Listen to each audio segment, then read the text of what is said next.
Alright, good morning. We're going to take a final look at two guitars that have been in quite a few videos right here. The same customer. Customer owns them both. Customer owns both of these guitars, so I hope he's going to have a nice variety of guitar tones to pick from. Anyway, I promised that I did this just a little while ago. I said this is the first look at these since they've been done, but I promised to put them in front of a better microphone, which is what we're going to do today. I previously did it with just the GoPro mic over in the shop, and we just took a quick look at them. Now they're actually done. Bone saddles in place. Everything's done on this one. So let me play them, and I'll come back and talk about them. This is the D41. It's pretty easy to identify. It has a black pick guard on it. So let's give it a try.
a mistake there. I was listening to the guitar, man. It's just all right, well, that's the two guitars. On this AB, I did what I did a couple times ago, where I actually literally played them back and forth. I set one down, and I picked the other one up.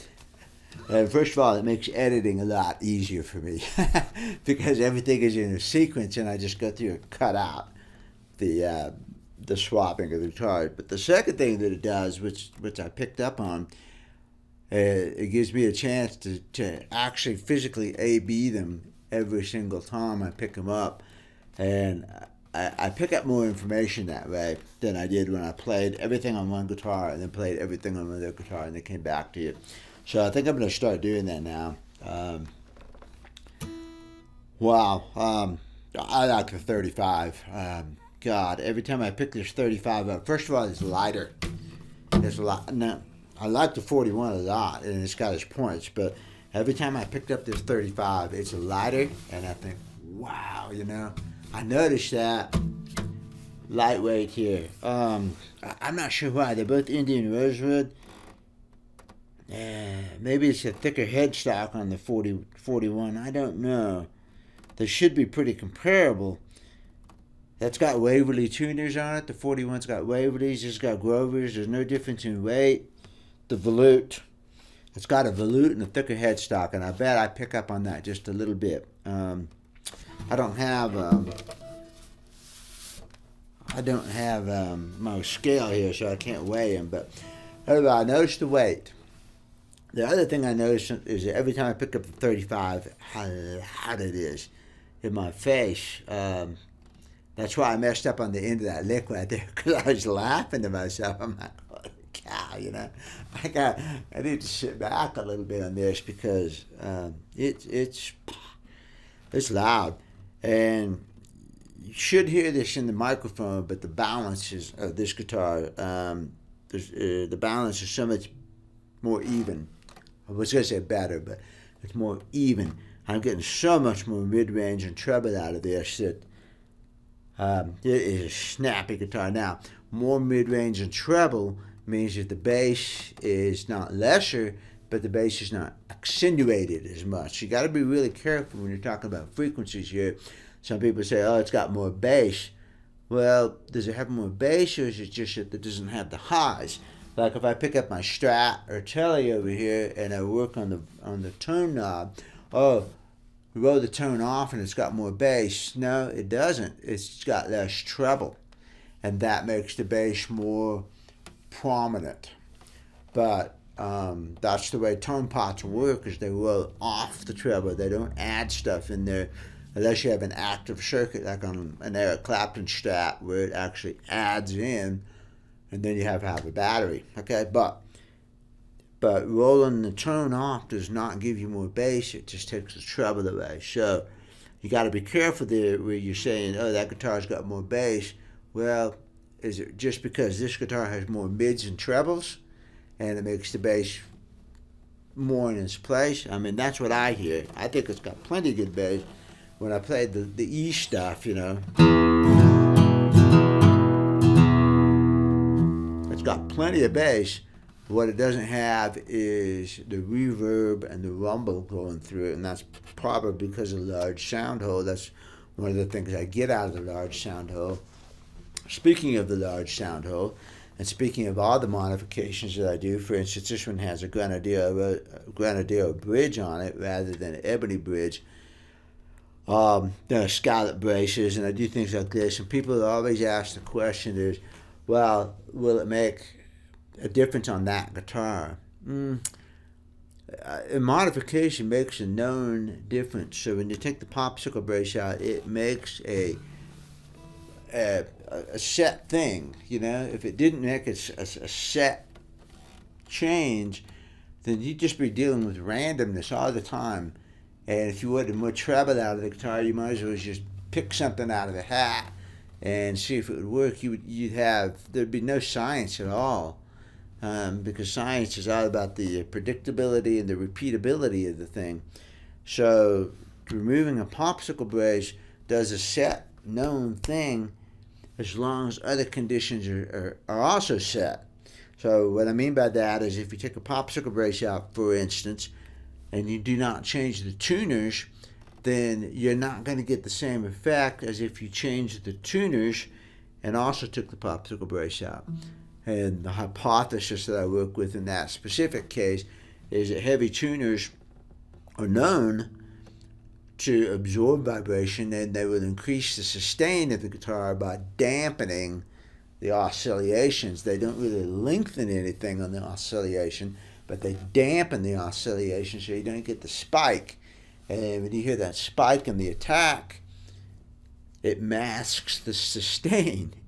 So it's kind of like if you took a picture of the Grand Tetons with the mountain ranges and just chopped the tops off of them. The bases are still the same, but you would say, oh, those are long, flat-topped mesas.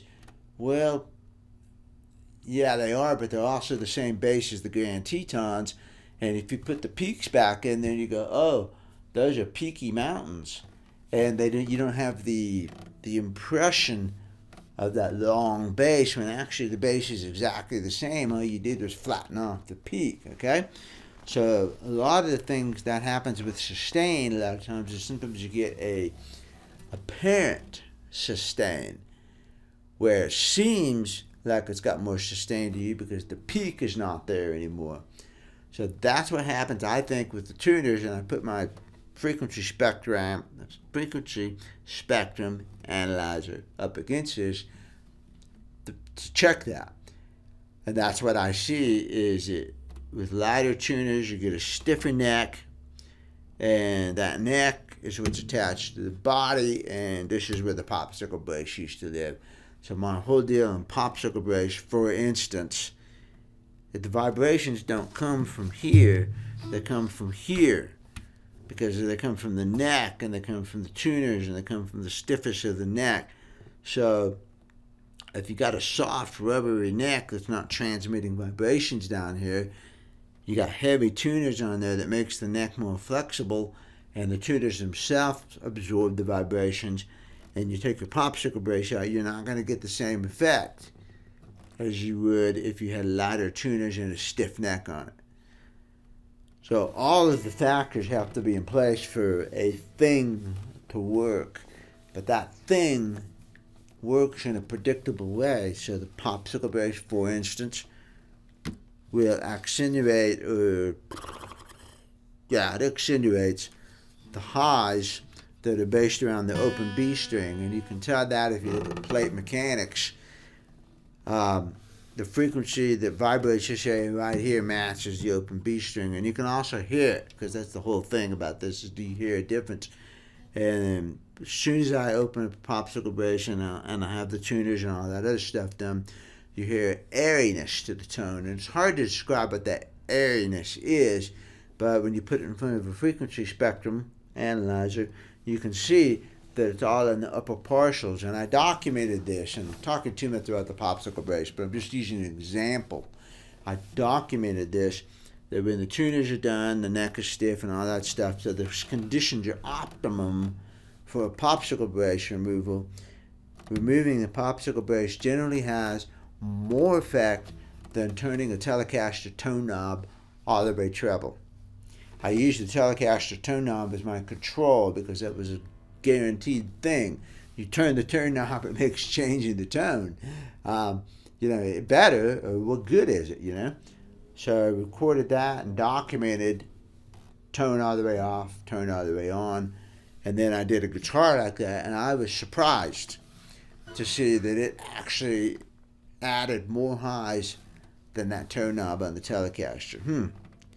That's pretty dramatic. Now, that was that one guitar. I've done it since then, but that is variable a little bit on the guitar. It's variable a little bit on the wood and what kind of wood it is. Because if the wood is not capable of producing those kind of tones, it's a dead wood to begin with, then you're not going to get them. So again, all the conditions have to be there for this thing to work.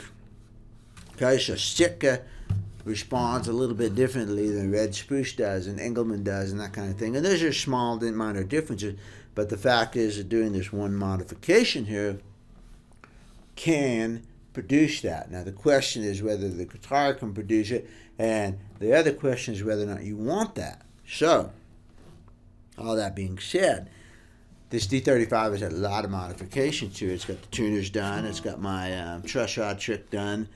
It's got a bone nut. It's got full Evo frets, which is, that's a modification because the frets are glued in, and this neck is as stiff as I can possibly make it.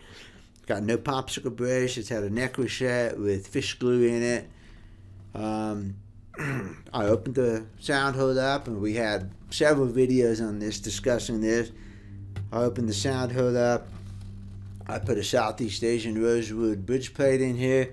The main reason for doing all of this is I got rid of this big, massive, ugly, oversized bridge that was on here, and I put a Granadillo bridge on there with a long through saddle and 2 1/4 inch spacing, non-slotted, gallered with pins, and that's it.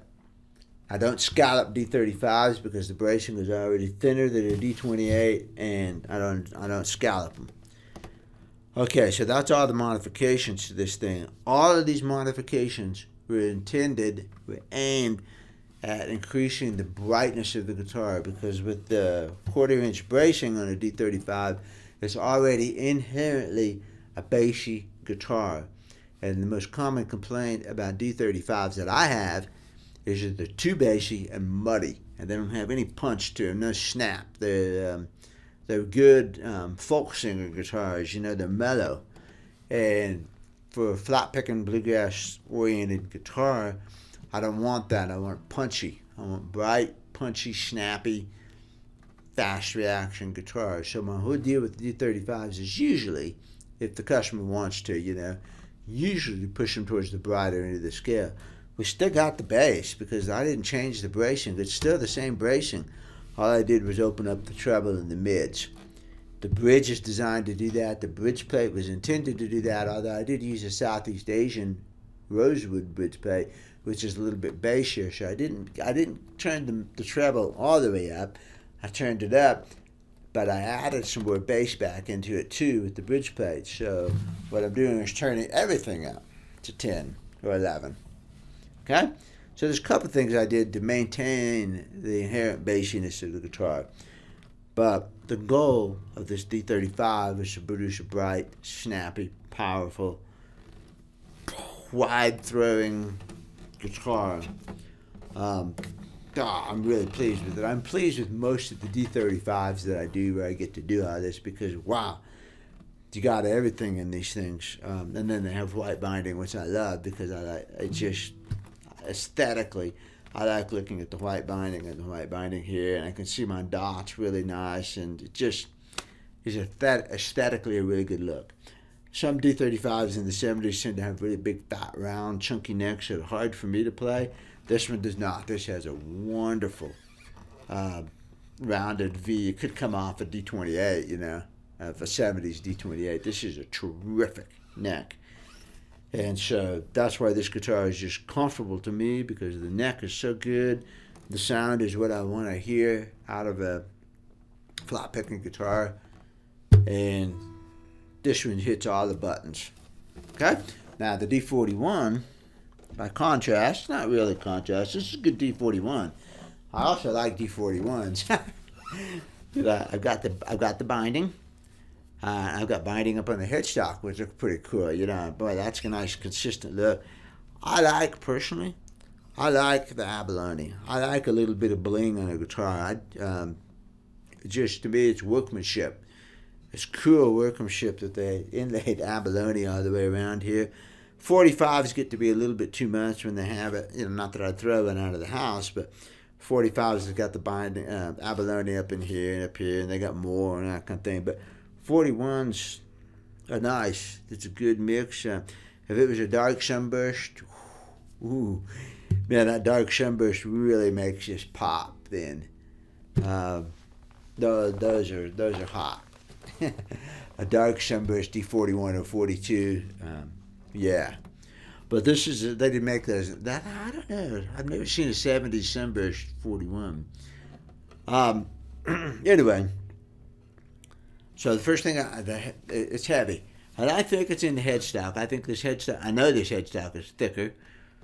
I think it's the weight of the headstock and a little bit extra weight in the volute, but it is just a little bit more neck heavy. It's got Waverleys on it, so no, that's not the problem. It's just that little extra wood up in there makes it just a little heavier. So he already did the tuners. I did a bone nut. I did a full Evo refret on this one. I did a neck reset. I had to actually do a reverse neck reset because it had a massive ebony bridge on it that was like half an inch thick, literally. And they set the neck to that, so the neck angle was way too big. It was horrible.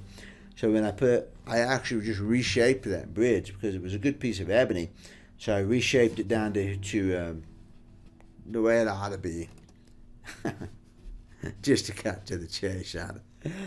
And when I did that, the neck angle was too low, and I had to have a super tall saddle.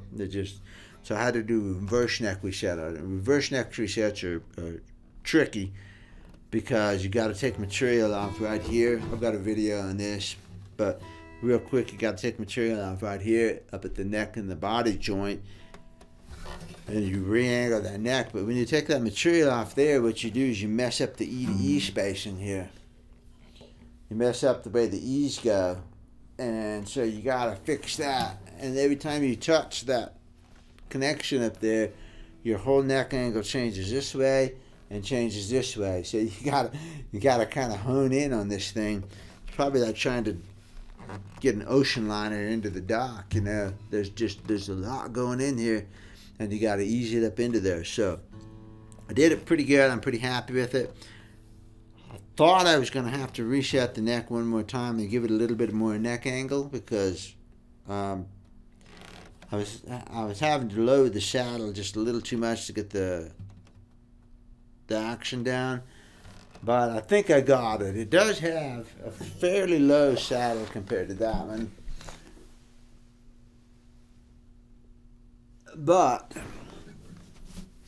the break angle of the string over the saddle is really, really good. It's very sharp. In fact, right now it's really, now that I'm looking at it, it's like about as sharp as I would want to go on a string break angle. We could actually lower the saddle just a little bit more. It's a lesson that you can't just, again, you have to have everything in the context and with all the other components.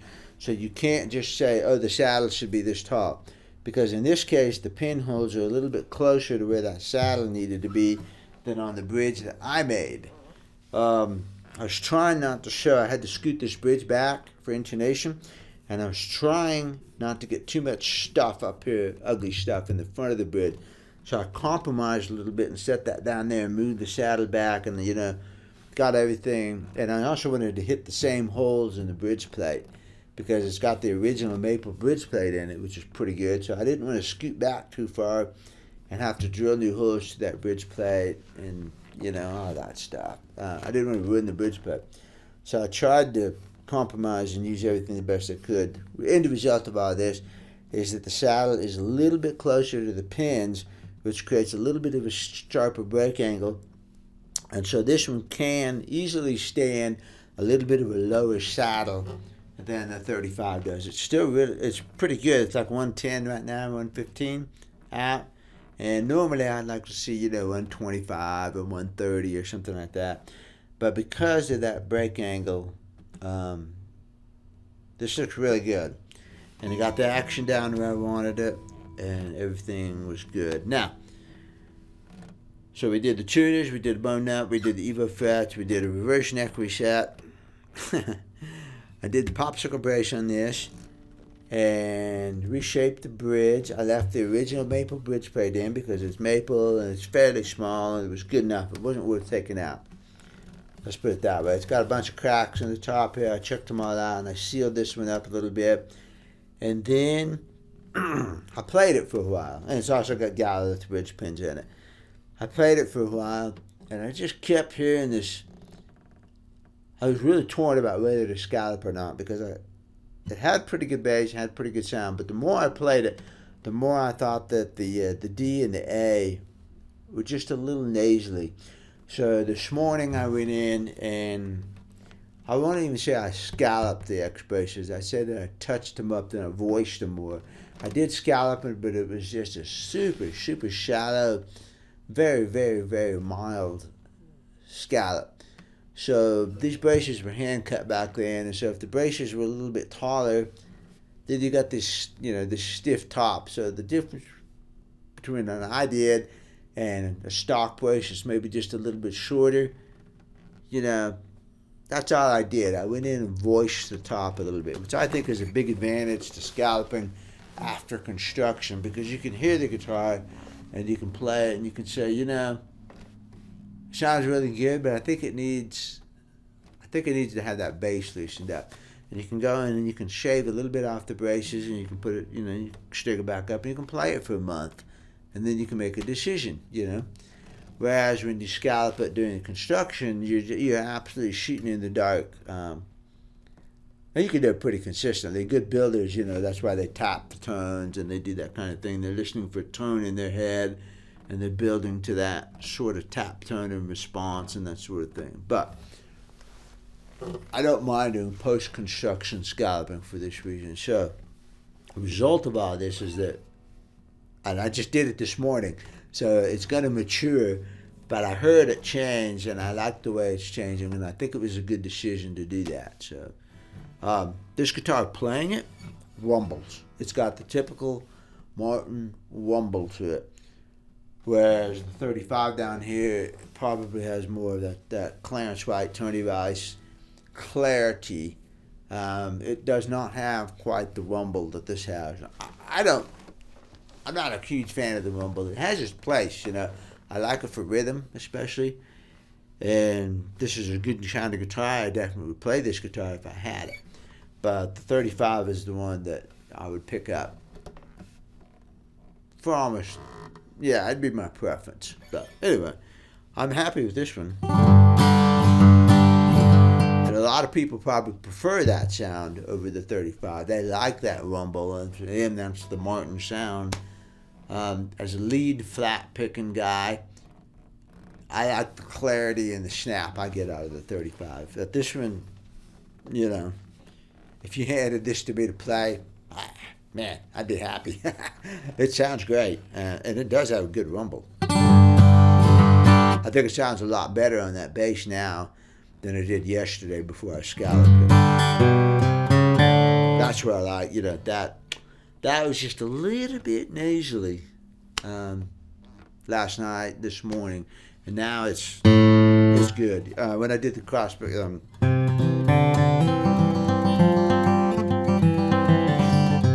that's where I heard it. That blends. Yeah, that sounds good. So 41, I like the 41 a lot. I think it's a great pair of guitars for a guy to have. He's also got a D18 that he's going to send me when he gets these back. So, terrific set of guitars. This is essentially a D28. I mean, it is. It's got the bling on it, but the braces and everything are D28. And then the 35 is different because it has the thinner bracing. And then the 18, of course, is completely different, being a mahogany guitar.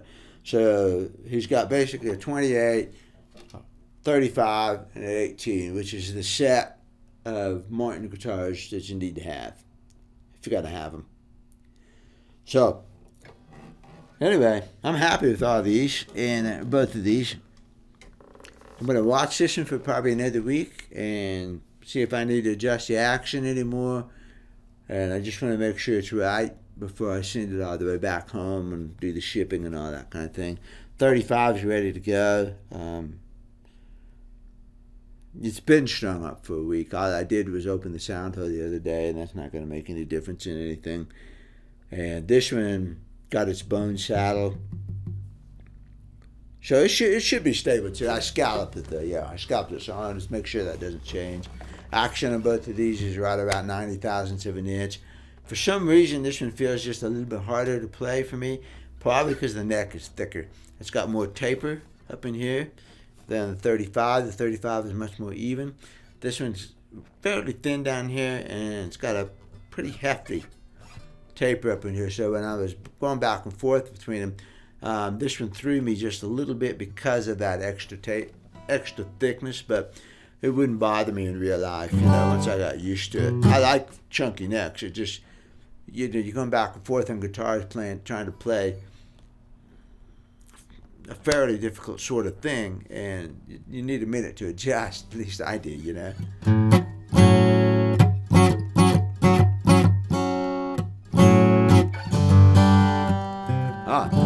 this guitar sounds good. I'm happy with it. Let's play something a little bit.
It's good.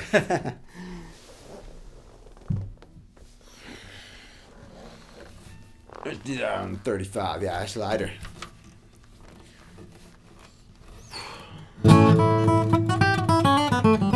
Let me start over. I gotta get settled here. I don't want to. My intention is to move up to the microphone. I want to be careful not to do that. So I gotta get comfortable. Here we go.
See you later.